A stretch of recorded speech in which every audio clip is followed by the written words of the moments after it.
জিনগতভাবে আমার মা, খালা, আমার ভাই বোন, আমরা সবাই আসলে বয়স বাড়লেও মনে হয় আমাদের বোঝা যায় না। আমার কথা স্টাইলে মনে হচ্ছে না যে আমার বয়স বেড়েছে। আগে তো কেমন যেন চিকন চিকন গলায় কথা বলতাম, আল্লাদে আল্লাদে। এটাই প্রথম অ্যাওয়ার্ড না, আমি আরো দুটো অ্যাওয়ার্ড পেয়েছি 2026-এ। এটা মেবি থার্ড নাম্বার।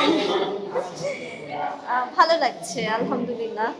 এত বেশি অ্যাওয়ার্ড পেয়েছি একটা ময়না সিনেমা দিয়ে, খুবই ভালো লাগছে।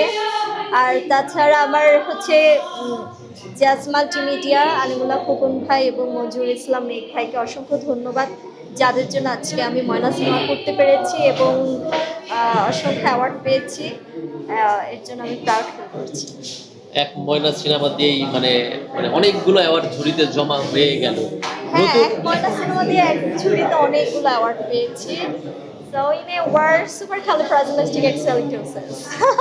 নতুন কোনো কাজ দিয়ে আমার কবে ধামাকা দিচ্ছেন?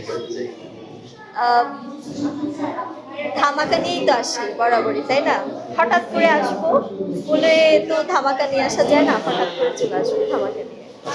আমরা জানি রাজিবা মানেই ধামাকা, তার স্টাইল দিয়ে বরাবরই অনেক চমক দিয়েছে দর্শকদের, এবং শুধু স্টাইল দিয়ে, কাজ দিয়ে কি ধামাকা? কাজ স্টাইল সব দিক দিয়ে, কাজ স্টাইল এবং সৌন্দর্য দিয়ে। আমার কথা স্টাইলে মনে হচ্ছে না যে আমার বয়স বেড়েছে। আগে তো কেমন যেন চিকন চিকন গলায় কথা বলতাম, আল্লাদে আল্লাদে। এখন অনেকটা ম্যাচিউর ভাবেই কথা বলার ট্রাই করি বা করছি বা হচ্ছে বয়সের সাথে সাথে। আর হচ্ছে এটা হচ্ছে আমাদের জিনগতভাবে, আমার মা, খালা, আমার ভাই বোন, আমরা সবাই আসলে বয়স বাড়লেও মনে হয় আমাদের বোঝা যায় না। হচ্ছে আমরা দেখেছি, আমরা জানি যে আপনি একজন চিত্রনায়িকা, পাশাপাশি আপনি ফ্যাশন ইন্ডাস্ট্রিতেও ভালো একটা বাজিমাত করেছেন এবং বিভিন্ন ব্র্যান্ডের সাথে কাজ শুরু করেছিলেন। আসলে এখন আসলে কি নিয়ে ব্যস্ত আছেন? এখন আসলে দেশের পরিস্থিতি অনেক খারাপ, সামনে নির্বাচন, কাজের সংখ্যাও তেমন নেই, ভালো কাজের সংখ্যা বলতে গেলে খুবই কম।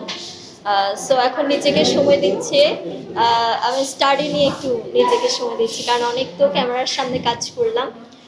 সামনে ইনশাল্লাহ মুক্তি সিনেমা দিয়েই বড় পর্দায় আসতে চাই এবং আমার স্টাডিটা কমপ্লিট করতে চাই। আমার মেবি 2027-এ আমার আসলে আমার অনার্স কমপ্লিট হবে। সো এখন স্টাডিটাকে একটু ট্র্যাক দিচ্ছি। তার মানে কি দর্শক এখন নতুন ধামাকার পাবে না? স্টাডির জন্য একটা বিরতি চলে আসলো কিনা? কিছুটা বিরতি, কারণ লং টাইম আমি অন স্ক্রিনে নাই। লাস্ট হচ্ছে আপনার ফ্যাশন ইন্ডাস্ট্রিতে কাজ করেছি এবং সেখান থেকেও কিছুটা নিজেকে সরিয়ে এনেছি। ইনশাল্লাহ আমার মনে হয় 2027-এই আমাকে ভালোভাবে দেখতে পাবেন, আমার মানে এক্সাম শেষ হওয়ার পর, এবং তার আগেও কিছু কিছু কাজ করব। যেটি বলছিলেন মুক্তি সিনেমা নিয়ে অনেক প্রায় পার হয়েছে, অনেক পরিশ্রম করেছেন বলছেন, সর্বশেষ আসলে এর আপডেটটা কি? এর আপডেট পেয়ে যাবেন, এখন না বলেই পেয়ে যাবেন। এটা কি 26-এই পাবো নাকি আমরা নতুন বছরের জন্য অপেক্ষা করতে হবে? আর কিছু না বলে হঠাৎ করে আপনাদের সামনে আসবো।